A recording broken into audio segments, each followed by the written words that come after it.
शुरू से ही इमोशनल और सबको दिल से मानने वाली पारुल की शादी विवेक से होती है। क्या है यार, शादी के वक्त तो तुम दुबली हो गई थी, लेकिन शादी के 2 साल में ही फिर फूलकर गुप्पा हो गई हो। पारुल के साथ अब विवेक का व्यवहार बदल गया। सास ससुर भी बिना बात के ताने देते। अरे 2 साल हो गए, बच्चा नहीं हुआ, निकल यहां से। विवेक का भी सहारा पारुल को नहीं मिलता है। लेकिन जिस विवेक से पारुल को तलाक के एवज में 18 लाख मिले होते हैं, वो पारुल एक दिन, इंस्पेक्टर साहब, मुझे कंप्लेंट लिखवानी है। जी मैडम, क्या हुआ? चीटिंग, एक लड़के ने मेरे 6 लाख रुपए लूटे हैं। पुलिस वाला पारुल को ऊपर से नीचे तक देखता है। मामला क्या है, विस्तार से बताइए। पारुल फिर जो बताना शुरू करती है, उसके बाद इंसानियत से भरोसा उठना लाजमी है।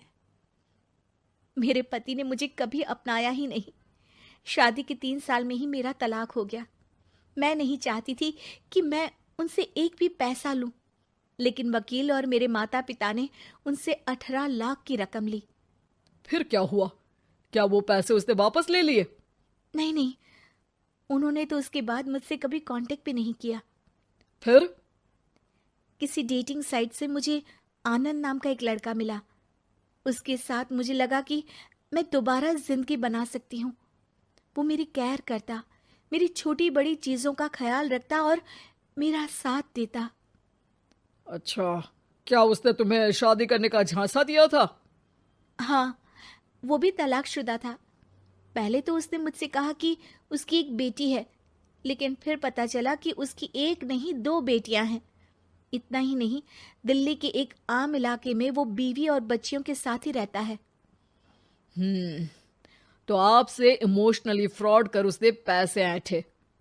जी, अब मेरे पास कुछ नहीं है, ना पैसे ना वो। मैं बस किसी भी हालत में अपने पैसे वापस चाहती हूँ, जो मेरे बुरे वक्त में मेरे काम आ सकते हैं। ठीक है। पुलिस आनंद को पुलिस स्टेशन बुलाकर सारी पूछताछ करती है, लेकिन आनंद पुलिस वालों को ये यकीन दिला देता है कि पारुल ने उसे कोई पैसे दिए ही नहीं, बल्कि वो तो उस पर बीवी को छोड़ने का दबाव बना रही थी और ना मानने पर पारुल ने ये झूठा केस डाला है। क्या मैडम, फोकट में पुलिस का वक्त खराब कर रही हैं? कोई शादीशुदा क्यों अपनी बीवी छोड़ेगा? अब आपकी शादी टूटी तो मतलब सबकी तो नहीं टूट सकती ना। पारुल को पुलिस वाले के मुंह से ये बात सुनकर हैरानी होती है। उसे कुछ समझ में नहीं आता कि वो क्या करे।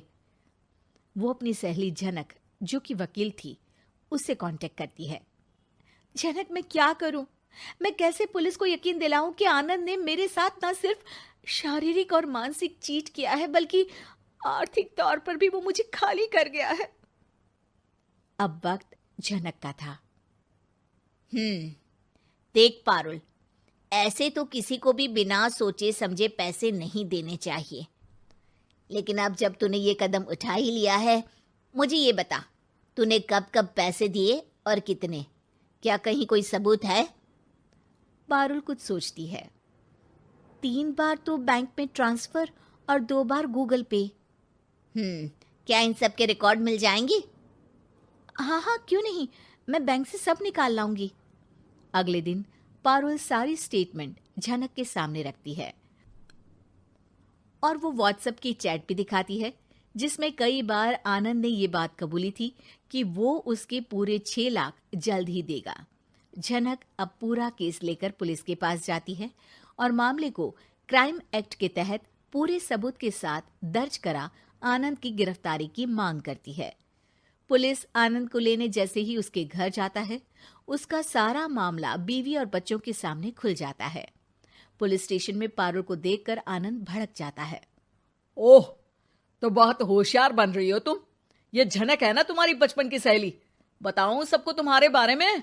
सब है मेरे पास, वो फोटो, वो वीडियो, तेरे भाई का नंबर भी है। 6 लाख क्या, अब 1 रुपया भी निकाल कर दिखा दे। वो पुलिस स्टेशन में जोर जोर से चिल्ला रहा था कि तभी पुलिस के एक सीनियर ऑफिसर को गुस्सा आ जाता है। क्यों चिल्ला रहा है? अब तो सारे सबूत है तेरे खिलाफ। ऊपर से यहां चिल्ला चिल्ला कर तूने खुद को तो गड्ढे में धकेल दिया है। जल्दी बता, लड़की के पैसे लौट आता है या फिर? आनंद डर जाता है। तभी उसकी बीवी और बच्चे पुलिस स्टेशन में आकर पारुल के पैसों का बैग देते हैं। मेरे पति को माफ कर दीजिए, प्लीज उन्हें पुलिस से बचा लीजिए। मेरे छोटे बच्चे हैं, ये कैसे रहेंगे? होता भी यही है।